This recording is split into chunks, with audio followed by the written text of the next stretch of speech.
Nous soutenons les trophées de la santé mobile depuis 3 ans parce que nous croyons que la santé mobile peut profondément améliorer la prise en charge des patients et l'efficience du système, parce que nous croyons que la France a un potentiel d'innovation dans ce domaine qui est important, et parce que nous soutenons la démarche de DMD Santé qui consiste à évaluer ces applications à un moment où elles foisonnent et où il y a besoin d'être capable de les évaluer.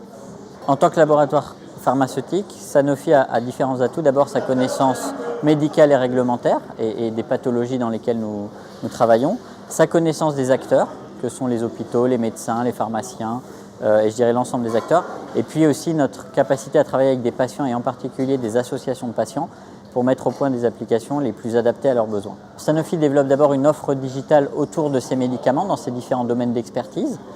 C'est le cas par exemple dans le domaine du diabète avec mon glucocompteur, dans le domaine de l'arthrose avec une application qui s'appelle ArtMove, dans l'antibiothérapie aussi parce qu'on promeut l'antibiothérapie responsable. Et on a développé un site internet dans ce domaine-là, ou encore dans l'insuffisance rénale avec Nutridial.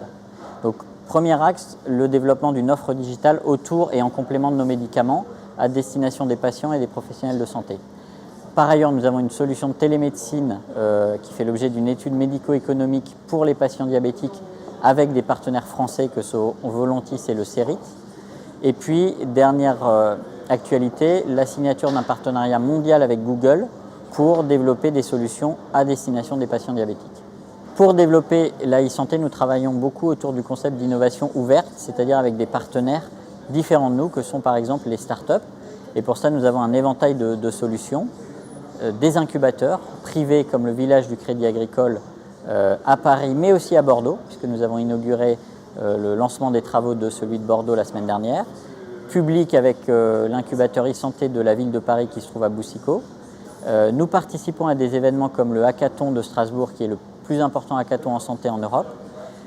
Et puis nous avons réformé nos modes de fonctionnement pour nous adapter aux startups en signant un contrat de coopération qui est un document qu'on a co-construit avec ces structures pour fluidifier nos modes de fonctionnement et être dans une logique de gagnant-gagnant. Nous avons signé l'Alliance pour l'innovation ouverte également, initiée par Axel Lemaire, secrétaire d'État au numérique. Et puis plus récemment, puisque ça date d'hier, nous sommes la première entreprise de santé à avoir signé un partenariat avec l'association France e-Health Tech qui regroupe près d'une centaine de startups en santé connectée en France.